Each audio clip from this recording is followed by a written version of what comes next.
देर रात तक कार्यक्रम में सुनने के लिए बैठे हुए हैं, ये अपने आप में महत्वपूर्ण है।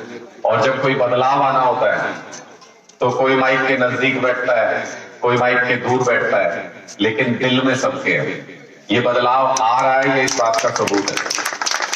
जब आपको किसी की बात अच्छी लगने लगती है, जब आपको किसी पार्टी की नीतियां अच्छी लगने लगती हैं, तो इसका मतलब बदलाव आ रहा है, आपके दिल में आ चुका है। वो कितनी देर में बटन तक पहुंचेगा, सिर्फ उतना अंतर बाकी है, बाकी आप दिल से अपना चुके हो झाड़ू को, ये इस बात का सबूत है।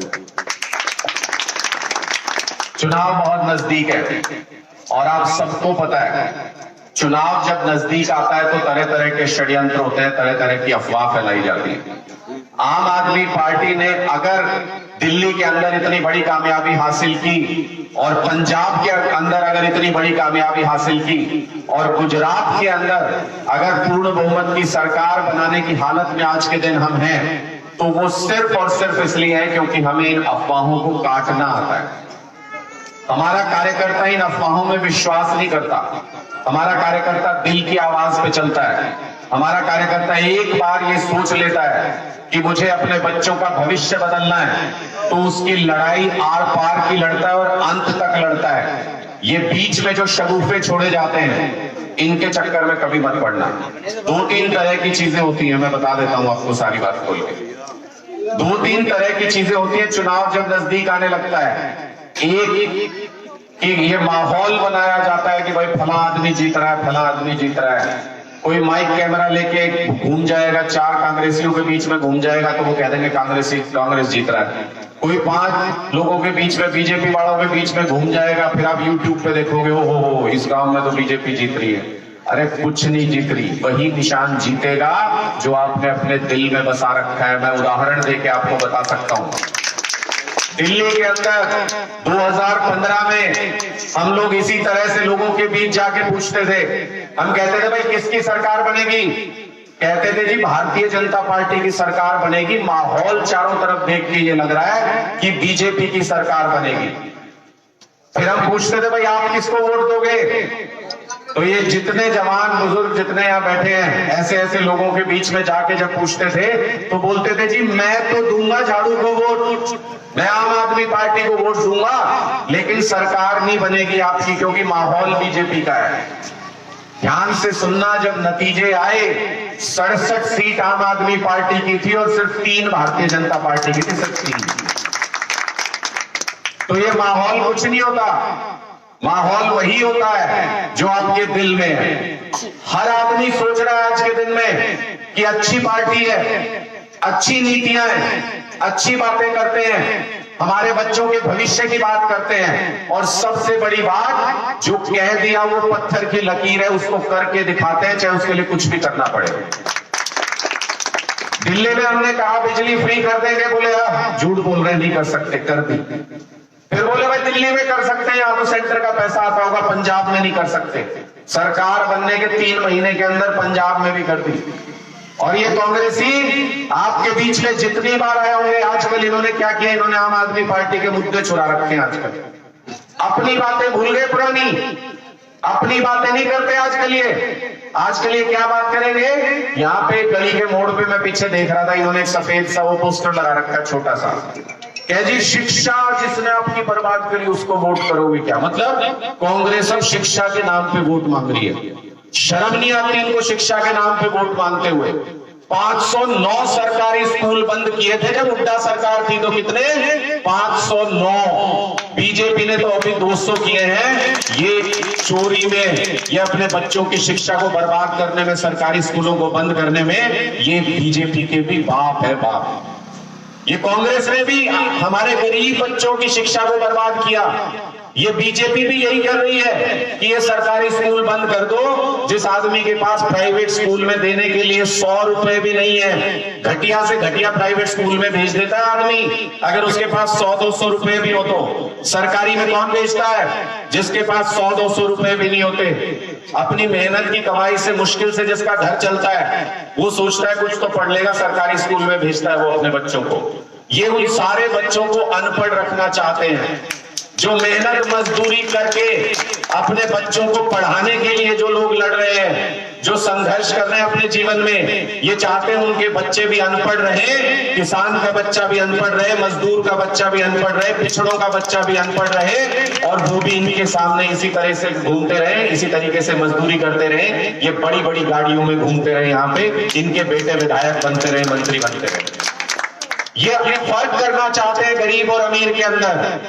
ये जाति के आधार पे भी फर्क करते हैं लोगों के बीच में, ये जातिगत आधार पे फर्क करते हैं लोगों के बीच में। और जैसे जैसे चुनाव नजदीक आता है, ये क्या मुद्दे ले आते हैं। आज से पहले आदमपुर में आपने बहुत चुनाव देखे होंगे सारे लोगों ने।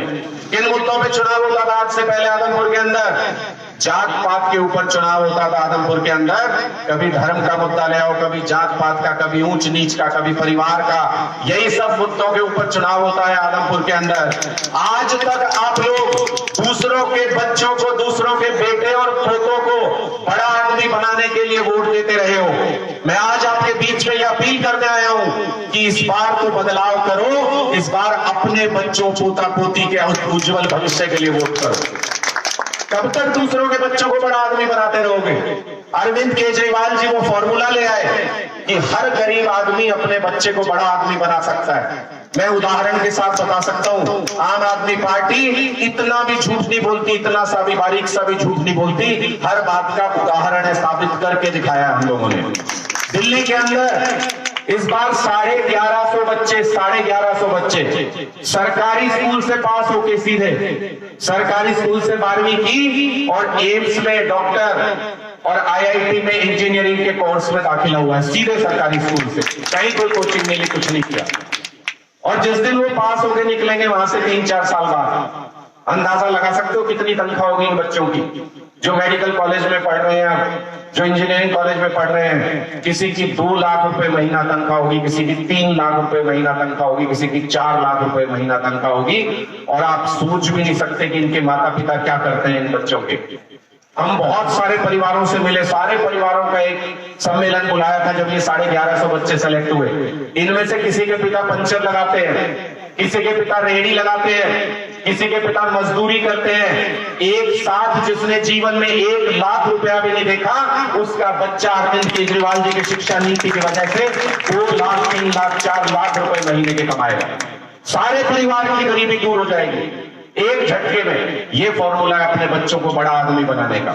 अगर हमेशा दूसरों के बच्चों को बड़ा आदमी बनाना हो, आज भी किस लिए वोट मांग रहे हैं, किस नाम पे वोट मांग रहे हैं? ये कुलदीप बिश्नोई जी और भव्य बिश्नोई जी आपके बीच में आते हैं, किस नाम पे वोट मांगते हैं? अपनी बात की शुरुआत करते हैं चौधरी भजनलाल जी के नाम से, उनके नाम पे वोट मांगते हैं आज भी। मैं आपको एक कहावत सुनाता हूं और उससे अपनी बात समझाने की कोशिश करता हूं। लीक लीक कायर चले, लीक भी चले कपूत, बिना लीक चारों चले, दर्शन शायर सिंह सपूत। अगर कोई सपूत होता है, अगर कोई अच्छा काम करे, अपने पिता से ज्यादा नाम कमा सकता है, अपना अलग रास्ता बना सकता है। लेकिन अगर कोई अच्छा काम नहीं कर सकता, जिसने जीवन में कोई अच्छा काम नहीं किया हो, वो किस नाम पे वोट मांगेगा? पहले चौधरी भजनलाल जी के नाम पे वोट मांगते थे कुलदीप बिश्नोई। 24 साल विधायक रह लिए, कितने साल? 24 साल तक विधायक रह लिए। लेकिन आज जब उनका बेटा चुनाव के मैदान में है, मैं खुली चुनौती देता हूं इसी मंच से, अभी भी 2 दिन बचे हैं, 3 दिन बचे हैं, अगर कभी भी आपके गांव में आए, अगर उनके अंदर हिम्मत हो, उनके अंदर इतना कलेजा हो, तो इसी मंच पे खड़े होकर भव्य बिश्नोई और कुलदीप बिश्नोई ये कह दे कि अगर कुलदीप बिश्नोई ने 24 साल में काम किया है तो वोट देना, वरना वोट मत देना। कुलदीप जी के नाम पे वोट मांग के दिखाएं एक बार। आज भी चौधरी भजनलाल जी के नाम पे वोट मांगते हैं। आप लोगों ने उनका गौरव बढ़ाया, इस परिवार का गौरव बढ़ाया। 24 साल से वो कर्जा उतार रहे हैं आप लोग। जो चौधरी भजनलाल जी ने जो यहाँ काम कराए होंगे, जिस तरीके का भी किया होगा, बहुत लोग मानते हैं यहाँ पे कॉन्स्टिट्यूएंसी में, कुछ लोग नहीं भी मानते होंगे, लेकिन बहुत लोग मानते हैं, मैं इस बात को मानता हूँ। लेकिन आज भी उसका कर्जा उतार रहे हो आप लोग। आपके बच्चों का क्या होगा? पिछली बार जब आपने वोट दिया था, क्या उसका कर्जा कुलदीप बिश्नोई ने उतार दिया? क्या आपके बच्चों की पढ़ाई का इंतजाम कर दिया? आपके बच्चों की नौकरी का इंतजाम कर दिया? किसानों के मुआवजे आ गए क्या? मैंने 10 दिन पहले ये कहा था कि 3-4 दिन जब चुनाव में बचेंगे, तब ये मुआवजे भेजेंगे किसानों के अकाउंट में, क्योंकि इनको लगता है कि किसान भी बिकाऊ है। इनको लगता है गरीब का वोट बिकाऊ है, इनको लगता है किसान का वोट बिकाऊ है, लेकिन ये नहीं समझते कि गरीब जितना स्वाभिमान किसी के अंदर नहीं हो सकता। अब आपकी अपनी पार्टी आम आदमी पार्टी चुनाव मैदान में है, ये आप लोगों की पार्टी है, सारे आम लोगों की पार्टी है। इसमें इकट्ठे होके एकजुट होके ये सारे जो पुराने मुद्दे इनको छोड़ के, ये जात पात कुछ नहीं होता। अगर हर एक का बच्चा अच्छा पढ़ जाएगा और हर एक का बच्चा तरक्की कर जाएगा, अफसर लग जाएगा, कोई नहीं पूछता फिर आपसे, ये सारे झगड़े खत्म हो जाते हैं। उसके बाद दिल्ली के सरकारी स्कूलों में अगर कोई बच्चा पढ़ने के लिए आता है, मनीष सिसोदिया जी ने जो स्कूल बनाए हैं, किसी स्कूल के दरवाजे पे ये नहीं पूछा जाता वो किस जात का है, किस धर्म का है। किसी अस्पताल के दरवाजे पे ये नहीं पूछा जाता वो किस जात का है, किस धर्म का है। दिल्ली के अंदर सारे स्कूलों में शिक्षा फ्री मिलती है, सारे अस्पतालों में इलाज फ्री मिलता है, बसों के अंदर महिलाओं के लिए, बहनों के लिए यात्रा फ्री है दिल्ली के अंदर, बिजली फ्री है दिल्ली के अंदर, पानी फ्री है दिल्ली के अंदर। और ये बीच बीच में मोदी जी और बीजेपी वाले ये भी कहते हैं कि ये फ्री दे दे के बर्बाद कर देगा अरविंद केजरीवाल इस देश को। आज उसकी भी बात आपको बीच बीच में बता जाता हूं जब चर्चा हो रही है तो। ये कहते हैं कि ये फ्री दे दे के देश को बर्बाद कर देंगे। मैं आज आपके बीच में बताता हूं दिल्ली में हम क्या क्या फ्री देते हैं। दिल्ली में हम बिजली फ्री देते हैं, दिल्ली में हम पानी फ्री देते हैं, दिल्ली में हम शिक्षा फ्री देते हैं, दिल्ली में हम स्वास्थ्य सुविधाएं फ्री देते हैं, दिल्ली में हम फ्री तीर्थ यात्रा कराते हैं 60 साल से ऊपर कोई भी इंसान अगर हो तो। दिल्ली के अंदर हम महिलाओं को फ्री बस में सफर कराते हैं, पूरी दिल्ली में कहीं भी घूम जाइए, एक पैसा नहीं लगता आपका। दिल्ली के अंदर हम कोई वर्दी में शहीद हो जाए तो उसके परिवार को 1 करोड़ रुपए की सम्मान राशि देते हैं। इनमें से कुछ भी नहीं देती हरियाणा सरकार, एक भी चीज इनमें से नहीं देती फ्री में हरियाणा सरकार। उसके बावजूद 3 लाख करोड़ रुपए का कर्जा है हरियाणा के ऊपर। कितना 3 लाख करोड़ रुपए का कर्जा है। आधे लोग लिख नहीं पाओगे 3 लाख करोड़ कितना होता है।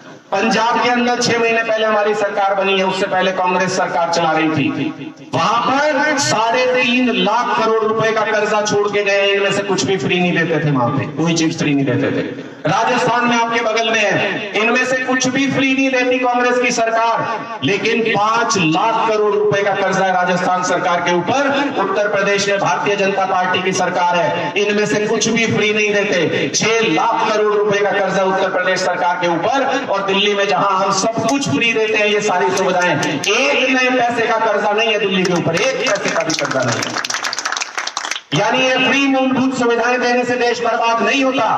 देश बर्बाद तब होता है जब मोदी जी के दोस्तों का 10 लाख करोड़ रुपए का कर्जा माफ कर दिया जाता है। देश बर्बाद तब होता है जब 10-20 हजार करोड़ रुपए का गबन करके इनके दोस्त विदेश में भाग जाते हैं, तब देश बर्बाद होता है। और अगर ऐसा नहीं है तो खट्टर साहब को भी और कुलदीप बिश्नोई जी जब हिस्सा हो गए भारतीय जनता पार्टी का, इनको बताना चाहिए कि हरियाणा की सरकार 3 लाख करोड़ रुपए के कर्जे में क्यों चल रही है, कहां गया ये 3 लाख करोड़ रुपए। मैं आपके आदमपुर का उदाहरण देके बताता हूं कि ये कहां जाता है 3 लाख करोड़ रुपए।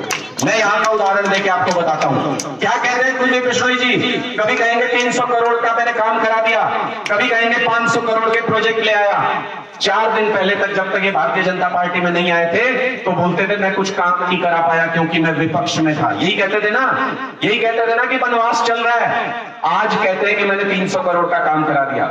या तो तब झूठ बोल रहे थे या आज झूठ बोल रहे हैं। और मैं हकीकत बता देता हूं कि जो ये कहते हैं मैंने 300 करोड़ का काम करा दिया, इनमें से 250 करोड़ रुपए ये भ्रष्टाचार करके खा गए। 200 करोड़ रुपए का इनकम टैक्स का जो अवैध संपत्ति का केस चल रहा है वो इसी बात का है। वो अवैध संपत्ति इन्होंने कहां से कमाई?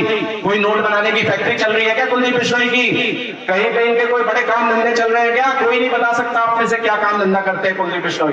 लेकिन 100 करोड़ 200 करोड़ 300 करोड़ संपत्ति बढ़ती जा रही है। आदमपुर के विकास के ऊपर जो पैसा लगना था वो सारा पैसा लूट लूट के इन्होंने अपनी तिजोरियां भरी हैं। इसलिए 200 करोड़ रुपए का इनकम टैक्स की अवैध संपत्ति का मामला चल रहा है इनके ऊपर। इसलिए इनके इस बहकावे में बताना, ये हर बार फिक्सिंग करके चुनाव जीत के आए हैं। ऐसा नहीं है कि आदमपुर के लोगों ने इनको हराने की कोशिश नहीं की इससे पहले। ऐसा भी नहीं है कि भगवान इनको हराया नहीं जा सकता। इनसे बड़े बड़े नेताओं को धूल चटाई हमने दिल्ली के अंदर और पंजाब के अंदर, इनको हराया जा सकता था। आप लोगों ने कोशिश भी की थी, लेकिन आप लोग षड्यंत्र में उलझ जाते थे हर बार। और क्या षड्यंत्र करते थे ये फिक्सिंग कर लेते थे दूसरी पार्टियों के साथ। हमेशा दूसरी पार्टी से कभी बाहरी उम्मीदवार ले लेना, कभी कमजोर उम्मीदवार ले लेना, कभी किसी जाति विशेष का उम्मीदवार अपने हिसाब से ले लेना, हमेशा दूसरी पार्टियों के साथ फिक्सिंग करते आए। इस बार इनकी फिक्सिंग टूट गई। इस बार इनकी फिक्सिंग टूट गई क्योंकि आम आदमी पार्टी ने यहां से चुनाव लड़ने का फैसला किया और किसी पार्टी की औकात नहीं है जो आम आदमी पार्टी को खरीद सके, हमारे साथ सेटिंग कर सके। तो इन्होंने क्या किया? इन्होंने पुरानी बिकाऊ पार्टी कांग्रेस पार्टी के साथ सेटिंग कर ली। क्या सेटिंग कर ली? आप सबको पता है कि सबसे पहले उम्मीदवार किसने दिया था? आम आदमी पार्टी ने अपने उम्मीदवार का ऐलान किया था और ऐसे उम्मीदवार का ऐलान किया था जो आदमपुर के अंदर रहता है, यहां उसका गांव है, यहां उसका घर है और लगातार 2014 के बाद से आप लोगों की सेवा करता रहा, आपके बीच में रहा है। अगर कांग्रेस ये चुनाव सीरियसली लड़ना चाहती थी, जीतने के लिए लड़ना चाहती थी, क्या पूरे आदमपुर के अंदर उनको एक इंसान नहीं मिला ऐसा जिसको वो टिकट दे सके? एक भी आदमी पूरे आदमपुर के अंदर नहीं मिला कांग्रेस को जिसको टिकट दिया जा सके। वो कलायत से लेके आए किसी उम्मीदवार को यहाँ चुनाव लड़ने के लिए। ये अपमान है आदमपुर का, ये आप लोगों का अपमान है। चाहे किसी भी पार्टी में खड़े होकर किसी के पीछे ताली बजाते रहिए, लेकिन मन में सोचोगे तो अपमान किया है कांग्रेस पार्टी ने आपका। उनको यहाँ पे एक भी आदमी ऐसा नहीं लगा जिसको वो चुनाव लड़वा सकते हैं। और दूसरी तरफ ये कुलदीप बिश्नोई, ये कहते हैं आदमपुर मेरा परिवार है, ये कहते हैं आदमपुर मेरा परिवार है, लेकिन असल में इनको अपने परिवार में ही पूरा आदमपुर नजर आता है, उसके बाहर इनको आदमपुर नजर नहीं आता। मैं उदाहरण देके बता सकता हूं आपको। इन्होंने क्या कहा? इन्होंने इस बार फैसला किया कि मैं चुनाव नहीं लड़ूंगा।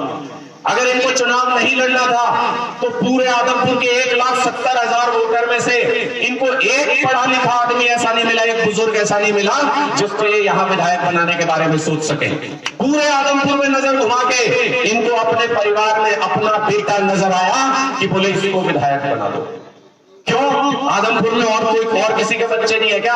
और कोई पढ़ा लिखा इंसान नहीं है क्या? और कोई चुनाव नहीं लड़ना चाहता क्या? और कोई विधायक नहीं बनना चाहता क्या? इसलिए मैं कहता हूं कि इनको अपने परिवार के आगे आदमपुर नजर नहीं आता।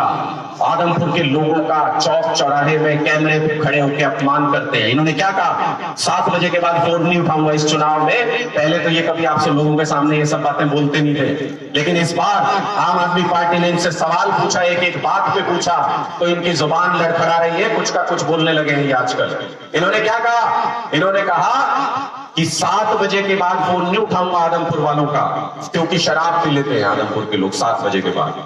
सोचो, जिस आदमी को 24 साल तक आप वोट देते रहे, जिस आदमी को सम्मान देते रहे, उसने एक झटके में पूरे आदमपुर को शराबी बता दिया कि 7 बजे के बाद सारे शराब पी लेते हैं। इस अपमान का बदला लेना चाहिए आप लोगों को। अगर अपने नेता को घुटनों पे नहीं लाओगे तो वोटर की इज्जत करना कभी नहीं सीखेगा नेता। ये क्यों ऐसे अहंकारी हो गए? क्यों अपनी गाड़ी का शीशा तक नीचे नहीं करते? क्यों 4 साल 11 महीने तक आते नहीं कभी आदमपुर के अंदर? क्योंकि आप लोगों ने कभी सवाल नहीं पूछे इनसे, आप लोगों ने कभी अपने वोट की कीमत नहीं समझी। मैं आप लोगों से फिर कहता हूं, अब ये चुनाव नजदीक आ गया है, ये लोग आएंगे आपके पास, ये आपके पास शराब बांटने भी आएंगे, ये आपके पास पैसा बांटने भी आएंगे। शराब मत लेना, गंदी चीज है, परिवार बर्बाद हो जाते हैं। लेकिन अगर कोई पैसा देने आए तो उसको बोलना कि डबल पैसा लगेगा, तुम लोगों ने हमारा लूट लूट के अपना घर भर रखा है। डबल पैसा मांगना, क्योंकि हमारा ही पैसा लूट के इन्होंने अपना घर भर रखा है। पैसा इन लोगों से लेंगे, लेकिन वोट झाड़ू के ऊपर देंगे। ये अपना मंत्र बना लो कि पैसा इन लोगों से लेंगे क्योंकि इन्होंने भ्रष्टाचार कर करके अपना घर भरा है, लेकिन वोट झाड़ू के ऊपर देंगे। सिर्फ एक निवेदन और करते हुए अपनी बात समाप्त करता हूं। अगर किसी को लगता हो अभी भी कि कुलदीप बिश्नोई जी ने अच्छा काम किया है, आपके दुख सुख में आपके घर आया हो, आपको लगता है कि आपका कोई काम कराया है गांव का, आपको लगता है कि विधायक के तौर पे अपनी जिम्मेदारी निभाई है अच्छे तरीके से, तो दे देना उनको वोट। लेकिन अगर किसी को लगता है कि कुलदीप बिश्नोई ने अच्छा काम नहीं किया, अगर किसी को लगता है कि वो आपके बीच में नहीं रहा, अगर किसी को लगता है कि उसने विधायक का फर्ज नहीं निभाया, तो फिर अपना वोट कुएं में, नाली में या गड्ढे में मत डालना, कांग्रेस को मत देना। कांग्रेस को वोट देके अपना वोट बर्बाद मत करना। सीधे आम आदमी पार्टी की झाड़ू पे बटन दबा देना। इनका मुकाबला सिर्फ आम आदमी पार्टी कर सकती है। ये लुटेरा पार्टी है, इनका मुकाबला सिर्फ आम आदमी पार्टी मजबूती से कर सकती है। जैसे हमने दिल्ली में किया, जैसे गुजरात में मोदी जी के गढ़ के अंदर घुस के वहां इस बार पूर्ण बहुमत की सरकार बनाने जा रही है आपकी पार्टी, उसी तरीके से यहां भी मजबूती से मुकाबला कर सकती है। और ये मजबूती से मुकाबला करने में हमें आप लोगों का सहयोग चाहिए। इसलिए मैं बार बार ये निवेदन करता हूं कि इनकी जो आखिरी हथियार होता है इन लोगों का, ये जात पात की बात करते हैं, ये जात पात की बात करते हैं, ये पैसे की शराब की बात करते हैं। इस आखिरी हथियार को फेल कर दो, इनकी पूरी रणनीति फेल हो जाएगी। इस बार झाड़ू यहाँ पे चलेगी पूरे तरीके से। आदमपुर के गांव गांव जा रहा हूँ, आदमपुर में लोगों का रुझान देख रहा हूँ। इस तरीके से नहीं, आपने सबकी सभाएं देखी होंगी, अपने दिल पे हाथ रख के पूछना कि इनके साथ कितनी गाड़ियां आती हैं और उसमें कितने लोग भर के आते हैं और उनमें से कितने लोग सामने बैठ जाते हैं और ये अपनी सभाएं करके चले जाते हैं। जिनमें इतनी हिम्मत नहीं, हमारी मीटिंग में अगर 10 लोग भी बैठे होंगे, मैं स्वाभिमान के साथ उन 10 लोगों से वार्तालाप करके जाऊंगा। जिनमें इतनी हिम्मत नहीं कि वो ये बोल सके कि गांव के कितने लोग उनको सुनने के लिए आए, उनको आप समझ लीजिए कोई फिक्र नहीं है आप लोगों की। कभी नहीं सोचेंगे आपके बारे में वो लोग, कभी आपके बारे में नहीं सोच सकते। एक गांव के बुजुर्ग ने मुझे एक नुस्खा बताया है कि कैसे 1.5 साल के अंदर वो सारा काम हो सकता है जो 24 साल में नहीं किया इन्होंने। मैं भी सुन के हैरान था जब उन्होंने बताया, लेकिन उन्होंने ये कहा कि ये नुस्खा मेरी उम्र और मेरे तजुर्बे की देन है। उन्होंने कहा कि आदमपुर का विकास हो सकता है 1.5 साल के अंदर। मैंने कहा जी तुरंत बताओ, कोई पार्टी चुनाव लड़ रही हो और अगर उनको ये कह दे कि विकास का नुस्खा है मेरे पास, कौन नहीं जानना चाहेगा। उन्होंने कहा कि ये तो समझ में आ गया मेरे तजुर्बे से कि 24 साल हो गए हमको देखते हुए, इनको विधायक बना के तो विकास नहीं हो सकता आदमपुर का। बोले कि इनको बाबू बेटे को घर बिठाना पड़ेगा। मैंने कहा जी ये क्या बात हुई, विधायक बना के विकास नहीं हो सकता और घर बिठा के विकास हो जाएगा। बोले यही तुम्हारे और मेरे तजुर्बे में फर्क है, यही उम्र का फर्क है। उन्होंने मुझे जो बात बताई बहुत ध्यान से सुनिएगा। बोले 1.5 साल इन बाबू बेटे को घर बिठा दो, ये कुलदीप बिश्नोई जाएगा चंडीगढ़, खट्टर के हाथ पैर जोड़ेगा, भव्य बिश्नोई को कहेगा भाई यहां भी रहा कर थोड़े दिन, नालायक विदेश मत घूमता रहा कर। खूब प्रोजेक्ट लेके आएंगे चंडीगढ़ से, खूब पैसा लेके आएंगे, क्योंकि 2024 में दोबारा चुनाव लड़ना है, आपका वोट मांगने के लिए आना है इन लोगों को। खूब पैसा और प्रोजेक्ट लेके आएंगे।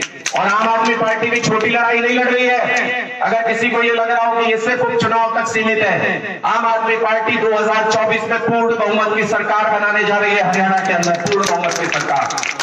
और पूरी मेहनत करेंगे उसके लिए। अगर सत्येंद्र सिंह हमारे विधायक यहां से बने, सत्येंद्र सिंह भी जी जान लगा देगा, अनुराग ठांडा भी जी जान लगा देगा, भूपेंद्र बेनीवाल भी, रोहतास खिलरी भी, सारे लोग जी जान से जुट जाएंगे, पूरी मेहनत करेंगे, आपके यहाँ पे काम कराएंगे। डबल इंजन लग जाएगा विकास का, डबल इंजन लग जाएगा विकास का आदमपुर में।